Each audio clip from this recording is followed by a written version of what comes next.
اللہ پاک نے ہمارے اس شہر کو ہر اعتبار سے نوازا ہے۔ مسلم پرسنل لا بورڈ ہندوستان میں مسلمانوں کا ایک بہت مضبوط پلیٹ فارم ہے جو مسلمانوں کے مذہبی تشخص، ان کے دین و مذہب کی حفاظت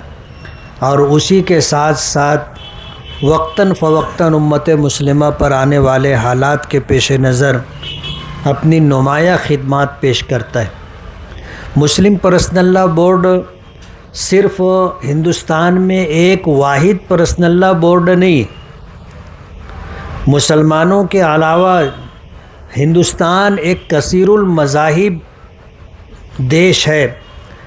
اور ہزاروں مذہب کے ماننے والے لوگ یہاں پر بستے ہیں۔ یہاں پر اور بھی جو اقلیتیں ہیں، ان اقلیتوں کے ساتھ جو سب سے بڑی اکثریت اپنے آپ کو بتاتے ہیں ہندو، ان کا بھی اپنا ہندو لا ہے۔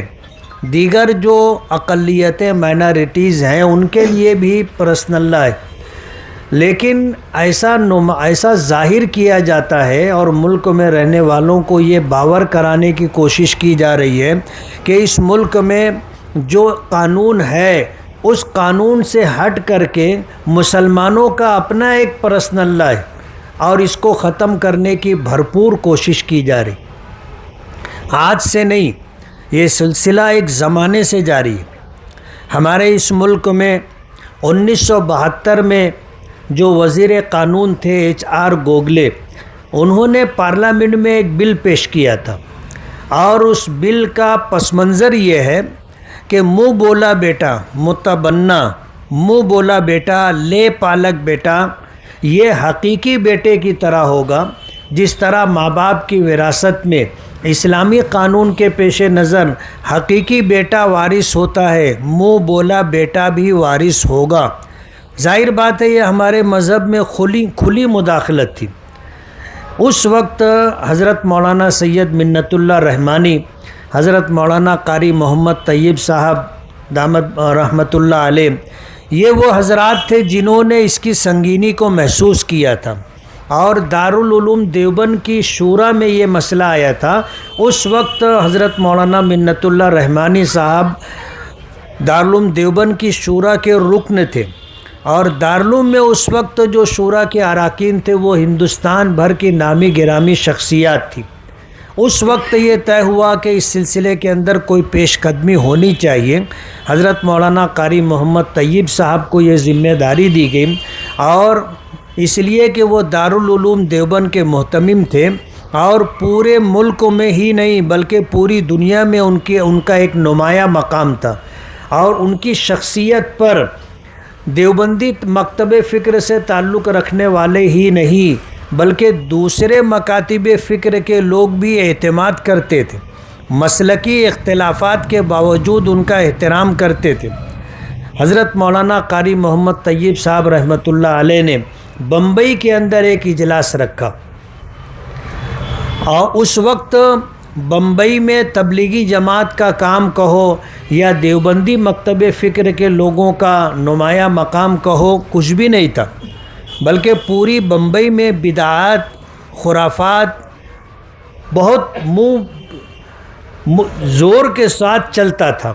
اسی لیے قاری طیب صاحب رحمۃ اللہ علیہ کو فاتح بمبئی بھی کہا جاتا ہے۔ قاری طیب صاحب رحمۃ اللہ علیہ نے بمبئی کے اندر ایک اجلاس طلب کیا اور ملک بھر سے تمام مکاتب فکر کے لوگوں کو مدعو کیا۔ اس وقت بریلوی مکتب فکر کی ایک بہت بڑی شخصیت تھی، نام مجھے اب اس وقت زبان نہیں یاد ہے، قاری طیب صاحب رحمۃ اللہ علیہ نے ان کے پاس جا کر کے ان سے گزارش کی، مفتی برہان الحق صاحب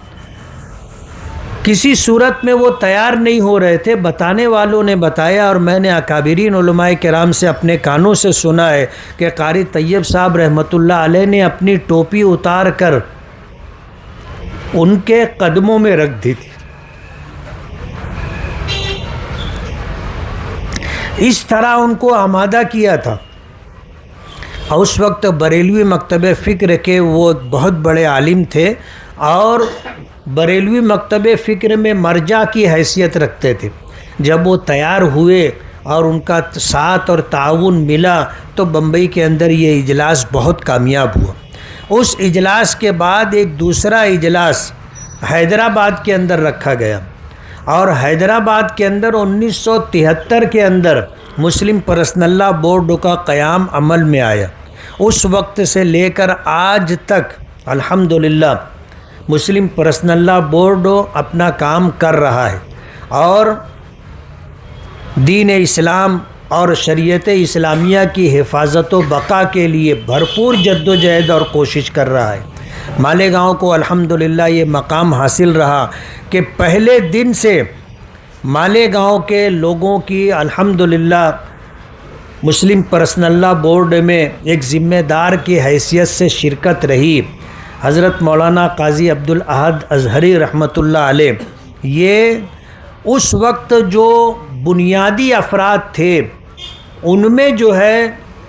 قاضی صاحب کا شمار ہوتا تھا. اس کے بعد سے الحمدللہ الگ الگ شخصیتیں مسلم پرسنل لا بورڈ میں ایک رکن کی حیثیت سے لی جاتی رہی. ماضی میں اور افراد رہے، مولانا محمد عمرین محفوظ رحمانی صاحب ہیں اور الحمدللہ اس وقت 2 مزید لوگوں کا مالیگاؤں سے انتخاب عمل میں آیا ہے. ان میں سے ایک ہمارے ایڈوکیٹ مومن مجیب صاحب ہیں، اس وقت کسی وجہ سے وہ اس پروگرام میں نہیں آ سکے، اور دوسری بڑی شخصیت حضرت مولانا محمد ادریس عقیل ملی قاسمی دامت برکاتہم کی ہے. مالیگاؤں سے ان دونوں کو رکنوں کی حیثیت سے مسلم پرسنل لا بورڈ میں نامزد کیا گیا ہے. ہم اہلیان شہر اور خاص طور پر جمعیت علماء کے تمام احباب اس موقع پر حضرت مولانا ادریس عقیل ملی دامت برکاتہم کا استقبال کرنے کے لیے جمع ہوئے ہیں اور دل کی گہرائیوں سے مبارکباد دیتے ہیں کہ اللہ تعالیٰ نے ایک بڑے منصب تک آپ کو پہنچایا ہے. ظاہر بات ہے اس منصب کی تمنا شاید مولانا نے کبھی نہیں کی ہوگی،